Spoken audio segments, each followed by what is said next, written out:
What if I told you everything you know about self-improvement is a lie? Let me prove that to you.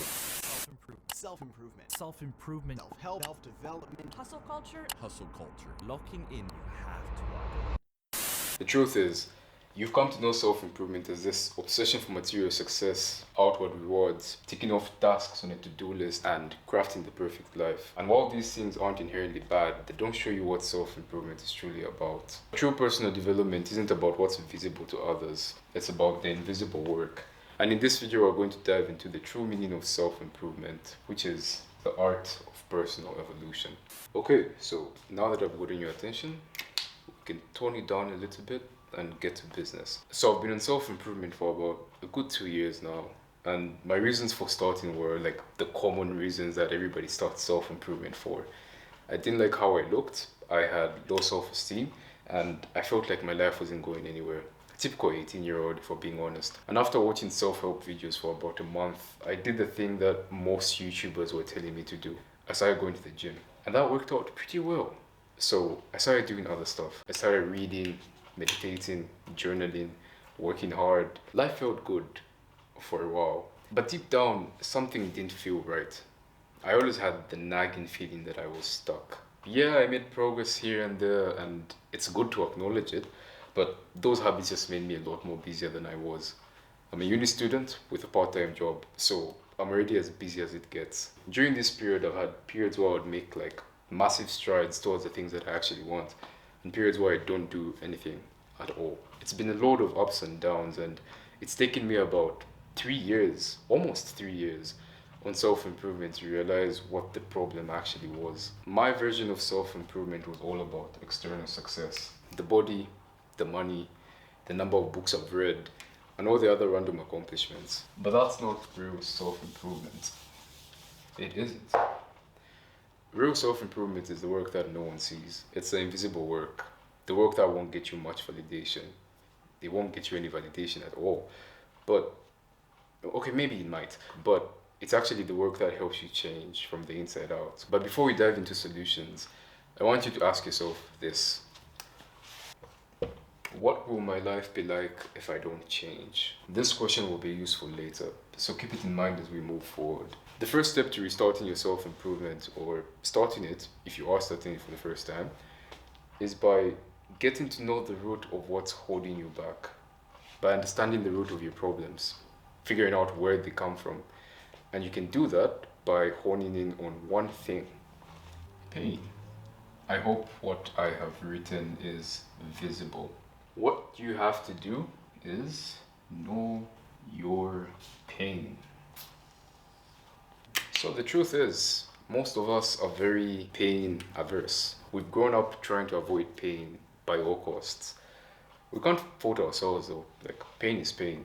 It hurts. But you see, pain isn't something you avoid. Pain is like a compass. Pain points directly to the parts of you that need healing, forgiveness, growth, or change. The habits that hold you back, the procrastination, the self-doubt, the avoiding tough conversations, those aren't the problem. They're just symptoms of unresolved pain. You might think you're lazy or fundamentally broken, but you're not. All your self-sabotaging habits are mainly just coping mechanisms of unresolved pain. Maybe it's fear of failure, fear of rejection, or it's something that you haven't dealt with from the past. For me, one of the biggest pains I had to confront was the fear of not being good enough. And this one fear we have here stemmed into a lot of fears. It stemmed into my fear of failure, my fear of rejection, judgment, and my fear of abandonment. On an unconscious level, I could feel the fear. I knew I was scared of something. I knew there's something I was trying to avoid, but I never came to terms with what I was actually running away from. But over time, I realized the pattern.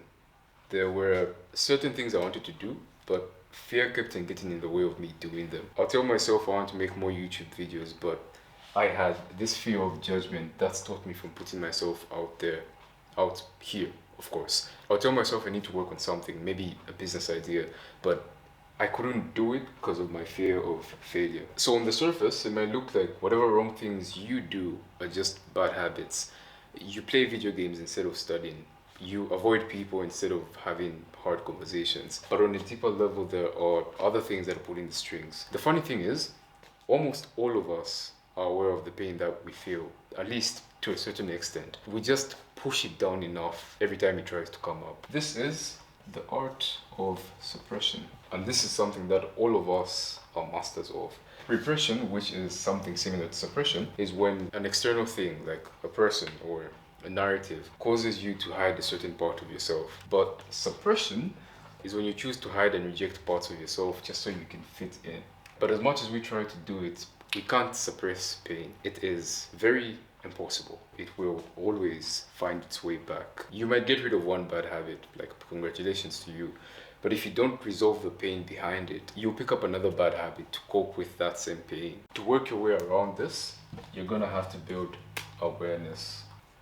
You need to know your pain and you need to be aware of it. You need to know where it comes from, why you feel it, and many other things that we're going to discuss in this video. But if this is the only part of the video that you watch, I want you to ask yourself one thing. Write down all your bad habits, list them down like this, and ask yourself this one question. What pain or unresolved challenge is this habit protecting me from? You can pause the video right now, get a notebook, and write down whatever comes to mind. Don't overthink it. All we're trying to do is build awareness. That's the very first step. But awareness isn't enough. Knowing your pain isn't enough. Just being aware of the problem solves nothing. I can know that playing video games instead of studying is a bad habit, but I can still play video games. Why? Because awareness, or just knowing that something is bad, isn't enough. Awareness is powerful, but you have to remember that awareness is just a seed. I hope you can see this. Awareness is just a seed. And seeds need good conditions to grow. They need sunlight, they need good soil, they need water. And so in our lives, these seeds of awareness need certain actions for them to grow into anything substantial. And the only startup cost is your commitment to actually help them grow. So right now, you're aware of the pain that's been holding you back, or at least I hope you're aware. You've planted the seed by recognizing where the work needs to happen. But doing the work won't be easy. Just like everything else that's worthwhile, there are challenges you have to get over. And one of the biggest blocks we have when it comes to taking action is something that we all have: victim mentality. So when you do hear about victim mentality, you probably think about those people that complain about everything. The type of people that think the world is out to get them.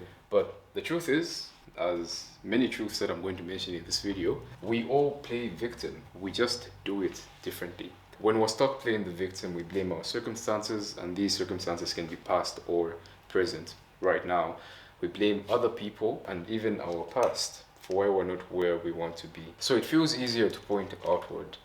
No, it actually is easier to point outward rather than to look inward. I know this because I've been there.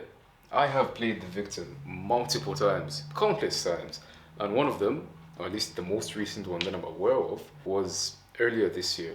Sometime in May, I told myself that I was going to go on a 30-day challenge of posting content. Not even 30 days, it was 90 days actually. I told myself I was going to go on a 90-day challenge of posting content on Instagram. And honestly, it started off great. I was very consistent for like the first 2 weeks, the first 3 weeks, but after that, it became harder to create content at the rate at which I was creating it. I didn't really know what I was doing, if I'm being honest, and I found it hard to balance everything that was going on in my life at the time. And after 36 days of posting consistently, I just stopped. And I didn't take accountability for it. I blamed my circumstances at the time. I told myself I was busy, my schedule was heavy because I had exams, but deep down, I knew that I didn't have the right structure in my life to help me achieve that goal. And from that time, I haven't made it real. None at all. I've come close to, but till this video that you're watching right now, I've kept playing victim to everything else that's going on around me. So breaking free from this victim mentality is gonna have to take one simple thing. You're gonna have to confront one uncomfortable truth. It's a simple truth, but it's very uncomfortable. You're gonna have to accept that you are responsible for how you react to everything that happens to you. You are responsible for how you respond to everything that happens to you. So regardless of what happens, your circumstances, past or present, you're still gonna have to take action towards the thing that you want. And that's if you truly want it. So you're responsible, not your past, not your circumstances, just you. You taking responsibility doesn't mean blaming yourself for everything that's happened. No, it doesn't. You're not like responsible for what happened, at least most of the time. It just means owning your response to it. This is the basis of emotional sovereignty. I hope this is the right spelling. Emotional sovereignty just means claiming control over how you react to life's challenges instead of letting life's challenges control you. It's the skill of taking complete ownership. And it truly is a skill because the less you use that skill, the more that skill diminishes. So you're gonna have to practice becoming an emotionally sovereign person. This requires a lot. Hopefully, I'll go over it in a different video. But the takeaway here is victimhood keeps you stagnant. It really does keep you stagnant. Responsibility moves you forward. Here, I'll give reference to my favorite movie of all time, The Lion King. It's an all-time classic.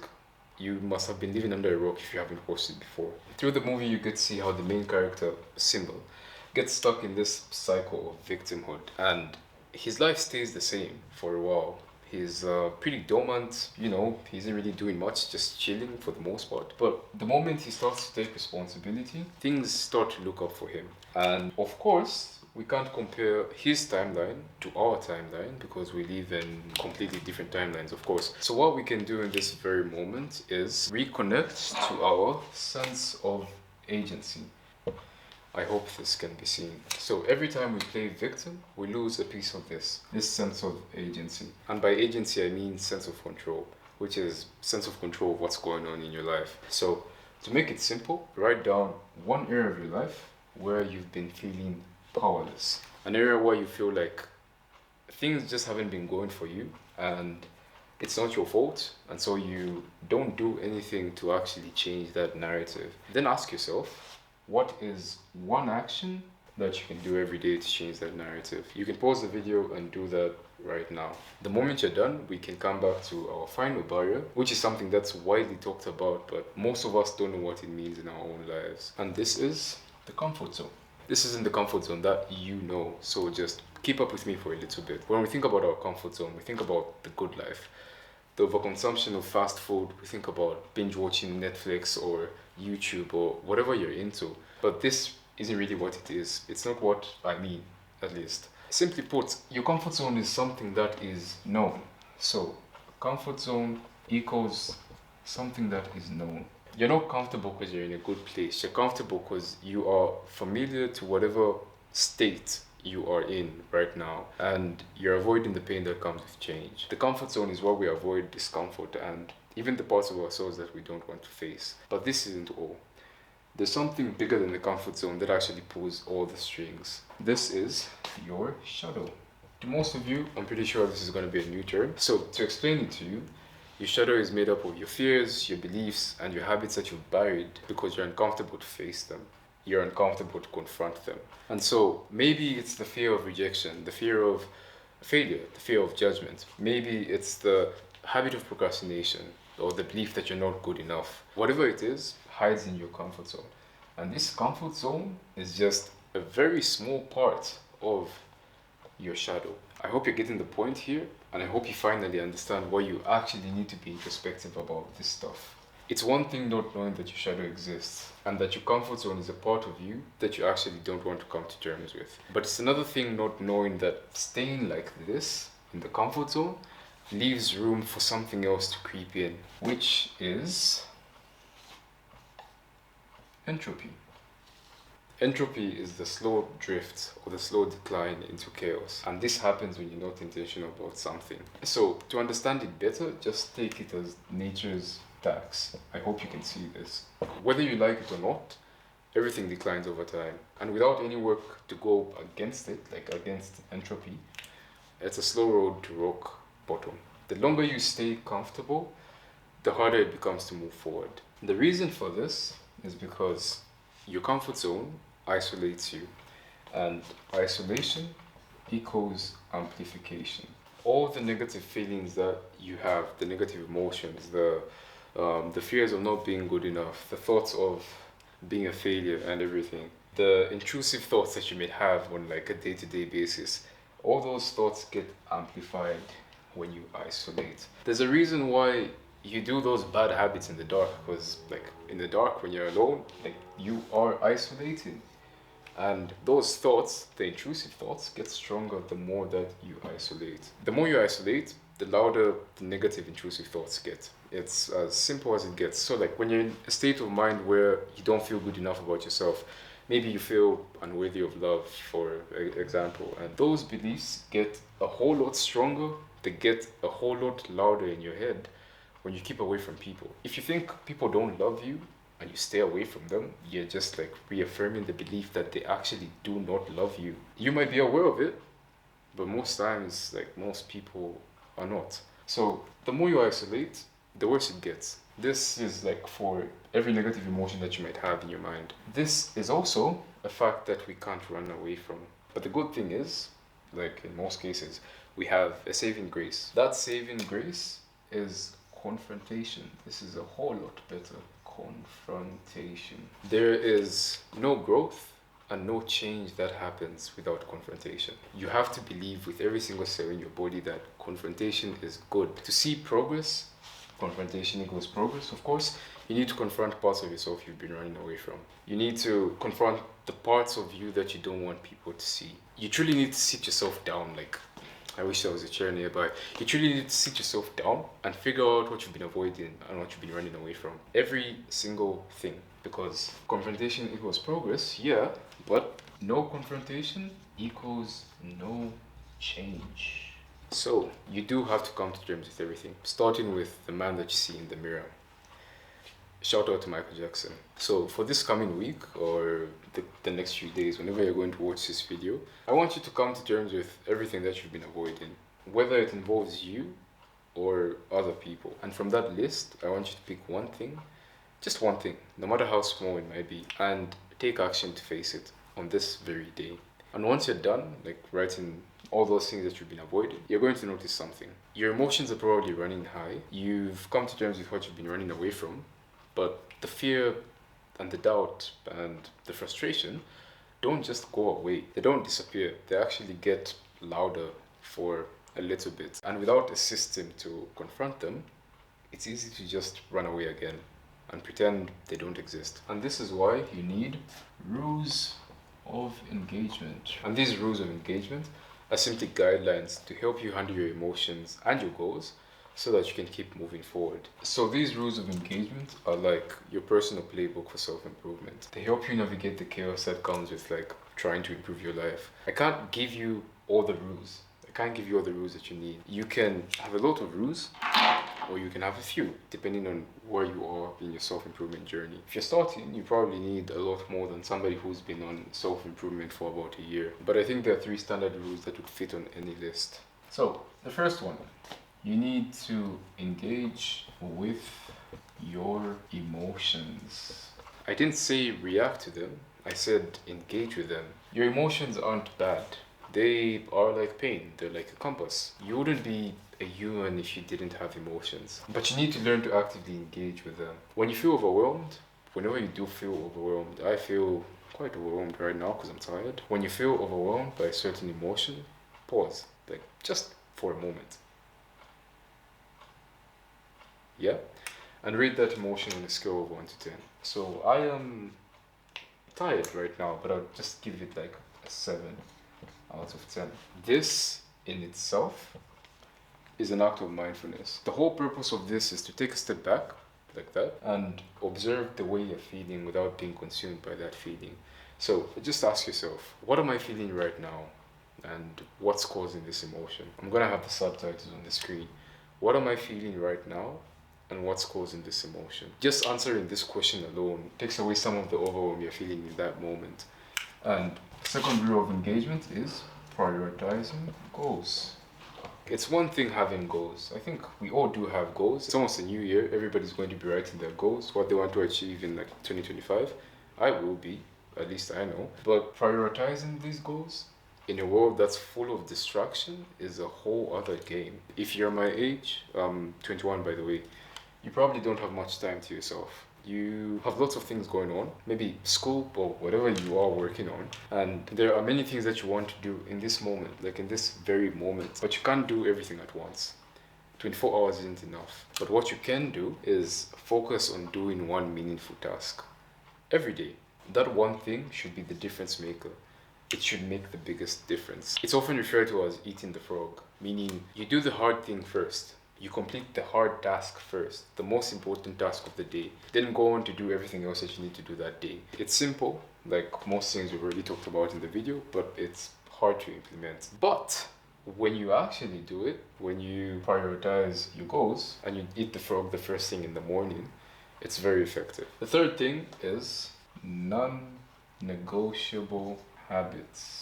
Your daily or your weekly routine should have non-negotiables. These are things that you do no matter what. You do them no matter what is going on. Exercise, meditation, reading, and journaling are like foundations for self-improvement. These are like your anchors. They're the things that hold you down on this journey. Exercise clears your mind, or at least it helps you clear your mind, and it helps you build discipline. Meditation helps you focus and manage stress. Journaling brings clarity. And reading expands your perspective in everything and everything. You might not see the importance of those things right now. Maybe you might even think they're boring, but it's like Steve Jobs said, you can't connect the dots looking forward. You can only connect them looking backwards. So whatever habits you plan on doing consistently, make sure you include these 4 on your list. So before you end your day, write down one priority task that you will complete tomorrow. Just one. And commit to doing it as early as you can. Then make a list of non-negotiable habits that you want to have. This list doesn't have to be very long. It could be these 4 with something else. You could substitute something from here and put something else, because the less habits you have, the more likely you're actually going to stick to them. And remember, you don't have to be a perfect 7 out of 7, like 1, 2, 3, 4, 5, 6, 7. It just has to be consistent. It doesn't have to be a 7 out of 7. This 4 out of 7 is also consistent. So you've set up your rules of engagement. Congratulations for making it this far. But unfortunately, you can only get your certificate of participation right now. It's not enough to have rules or to have habits. You need to bring all of this together in a way that aligns with who you are and where you want to go. This is where integration comes in. Bringing in all the pieces together to create a life that actually feels whole. So, integration, by definition, is the process of becoming whole. So what do I mean exactly, like here in this context? It's a process of connecting parts of yourself that you've lost, abandoned, or never knew existed. This might sound weird right now, like reconnecting with these 3 parts, but hold on, we're getting somewhere. You are not the same person that you were 3 years ago.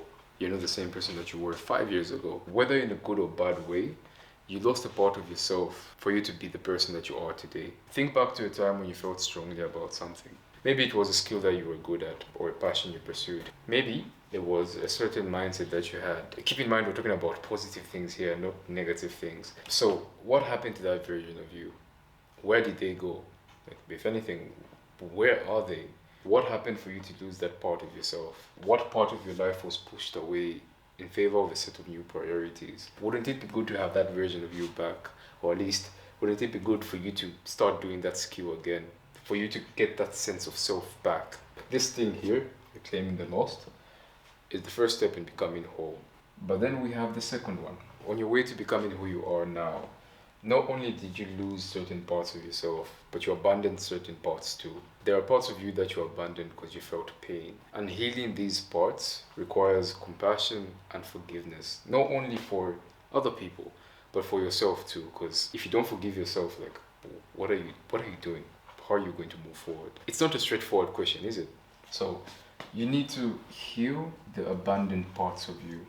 But this isn't all. You have to remember that you still have a life to live. You might be 18 right now, and I can say you almost have 50 years to live. Who knows where you're going to be in 3 years? Or who knows where you're going to be in 5 or 10?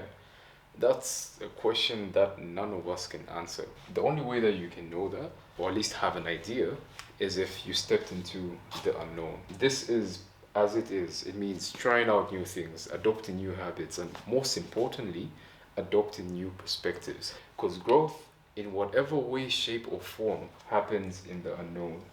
Being in the metaphorical unknown is uncomfortable. And I'm going to get to that later. But it's also where you discover new aspects of yourself. The unknown, this thing here, isn't a threat. It's actually an opportunity for evolution. And personal evolution is the theme of this video. Integration of all these three parts won't happen in a day. It won't even happen in a year. It's like a whole lifelong process. But our awareness of what needs to be integrated is a good way to start. And so I want you to ask yourself a simple question. What's one part of myself that I want to integrate, and why? You can pause the video right now and write down whatever comes to mind. So now that you've started to integrate pieces of yourself, it's time to talk about what happens if you don't do this. Life can be peaceful. I truly believe that at certain parts of your life, you can really feel at peace. But without focus, clarity, and a plan, it all slowly drifts into chaos. And this is where our good friend, entropy, comes in. Entropy is the slow decline that happens when you stop taking action. It's the slow decline that we talked about earlier in this video. It's life's way of reminding you that nothing stays the same. Everything either grows or decays. Picture a garden, a very big and green garden. If you don't actively tend to it, weeds are going to take over. And the same happens with your mind, your habits, and your goals. So, from the way that I've described it, entropy might seem like the enemy, but it's not. It can actually be your friend. Consider entropy as your sparring partner, somebody who could always keep you on your toes. To fight entropy, you need clarity. You need clarity on what you want, and even more important is clarity on what you don't want. And this starts by defining your anti-vision. Your anti-vision is the vision for the life that you don't want to live. It's what happens if you don't do everything else that we've talked about. And it's what will happen if you let entropy win your little sparring session. So, take a moment to imagine your life in 5 years if nothing changes. Imagine if the world kept moving and changing and you stayed the same. Write it down in detail. How does it feel like? What does it look like? How do you feel about yourself? What would happen to you if you stayed the same? That will be your anti-vision. And I swear it will motivate you way more than anything else ever will. So once you've defined your anti-vision, you have to define your anti-vision. And once you're done with that, let's turn it into motivation. Ask yourself, what's one thing I can do today to move away from this version of my life and towards the version I actually want? You can pause the video right now and do that. So now that you've clarified your vision and started fighting entropy, now that you know what you want and what you don't want, I need to tell you two things. Firstly, I hope you win your fight against entropy. He is your sparring partner, but he is very, very strong. He's got lots of stamina and will always, always come back. Secondly, there's something, one last thing. At least I'm gonna make this promise this time. One last thing that you need to come to terms with. Death. You need to come to terms with death. And to be specific, you need to come to terms with personal death. Personal death, simply put, is about letting go. Letting go of the beliefs, the habits, the relationships that no longer serve you. It's about releasing the old and making space for the new. The concept of death in itself is terrifying, and so is letting go. It's like stepping into the ultimate unknown. The moment you die, you don't know what's going to happen to you. Like, you don't know what's going to happen to your body. You don't know what's going to happen to the people that you leave on earth. And that's the same with letting go. You're going to lose parts of yourself that you've known for years, and you don't know what you're going to make of yourself afterwards. And that's okay. It truly is okay. The good thing is, with every death comes a rebirth. With every loss comes a version of you that never existed. This is a double-edged sword. Something bad could happen to you. You could lose someone, you could lose something, and you could never recover from it. But with everything else that we've gone through today, I'm pretty sure you will. And hopefully, with no matter what loss you do take, you're gonna bounce back from it, because rebirth isn't about becoming perfect overnight. It's about small, consistent changes that create a better version of you over time. The more you let go of what no longer serves you, the more space you have for habits, new habits, of course. The more space you have for new habits, relationships, and beliefs to grow. This sentence in itself is the essence of self-improvement. You're gonna have to lose certain parts of yourself. Certain parts of you are gonna have to die, and new parts of you are gonna have to come up. And through this rebirth, which you have complete control over, you can grow. So for the last time today, I want you to take a moment to write down one belief, one habit, or one relationship that you know you need to let go of. Then write down one new habit, belief, or relationship that you would like to take its place. And when you're done, you'll not only be perfectly equipped to start self-improvement again, but actually stick with it this time. So, in a nutshell, this is what self-improvement actually looks like. Nothing external. It's all about doing the internal work, knowing your pain, breaking free from the victim mindset, stepping out of your comfort zone, and creating systems to help you move forward. If there's one thing I want you to take away from this, it's that you'll never be perfect at self-improvement. You never will be, because there is no perfection. Self-improvement isn't about perfection. It's more about evolution.